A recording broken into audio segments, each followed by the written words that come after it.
Hey there, I've been thinking a lot about our phones lately, so I wrote something about it, and you should hang out. Listen, I'll read it to you.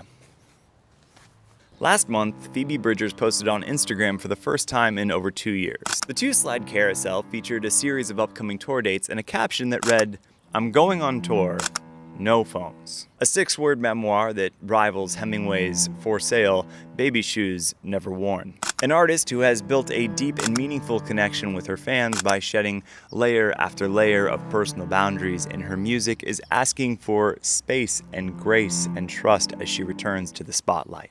She's asking for people to be present and in the moment. She is asking for people to honor the performance with their attention and not mediating that reality through their screens. It is also, intentionally or not, an incredibly on-brand, lore-building marketing move. To say it was well received would be an understatement. As of writing this, the post has generated over 935,000 likes, 12,000 comments. The internet seems to be a deafening chorus of praise. I would very much like to add my own voice to that chorus for what it's worth. However, there are a few rather loud voices in dissent. While some of the arguments against the no-phone shows are totally valid, in the case of people with disabilities, some folks, yes, mostly younger folks, are arguing that their ticket entitles them to the experience that they want, not the one that the artist is trying to create. In fact, when I posted about this to my Instagram story, I got DMs arguing everything that phones are just part of the concert aesthetic now to somehow a no-phone show infringes upon their ability to freely express themselves, an argument that I find particularly funny considering how I make a living. One critique of the critique is that the pushback is symptomatic of a broader sense of entitlement that millennials and Gen Xers love to pin on Gen Z.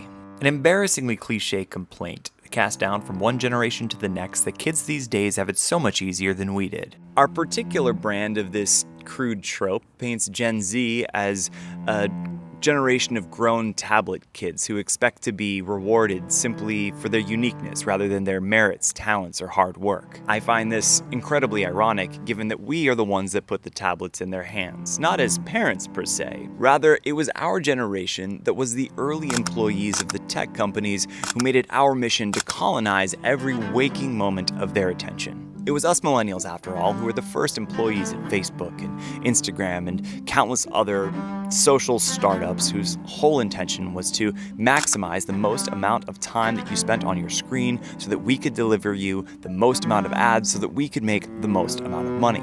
And we cashed in. We got our equity and our kitchen full of organic snacks, and now we have the gall to complain about these young kids in baggy pants who are addicted to their phones. It is like the employees of Purdue Pharma complaining about the opioid crisis. In fact, it is actually kind of worse because millennials are hooked as well. In fact, I think we might be the worst. Yes, the generation that is trying to bring back 90s summers of drinking from the water hose and staying out until the lights come on.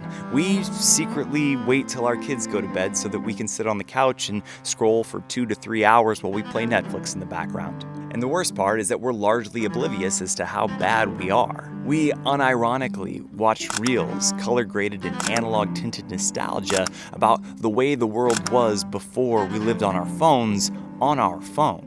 If we cannot pull ourselves out of this dopamine-chasing cycle, how can we expect the generation who was raised in it to? Of course, it is about more than that. I think one thing that Bridgers is trying to achieve with these no-phone shows is restoring a sense of magic and lore to the world. A shared emotional truth that cannot be scrubbed away with something as silly as proof. Before his boxing match with Jake Paul, 58-year-old Mike Tyson was pressed as to if he stood a chance against his 27-year-old opponent, a staggering 31 years younger than he was. And in typical Iron Mike fashion, he said, of course. When asked to follow up why, he said, young people just don't believe in mysticism anymore. And he was right. There was a time before our phones when you would believe an urban legend of a grizzled 60-year-old boxer who could murk anyone on the block. When you believed you could trade a Tootsie Pop wrapper with a Native American shooting a star on it for another Tootsie Pop. When you thought that the pool would turn red if you peed in it. We believed in myths and legends and a little magic. And while sometimes these were problematic, they also fed a healthy sense of wonder about the world that can pretty easily be killed with a Google search or a ChatGPT prompt or any picture from your camera roll. Put plainly, I think we all miss a world less documented, a world where there was more faith and less evidence. And while I don't believe we should go back, I am happy to time travel for a night by putting my phone in a bag. All right, thanks for listening.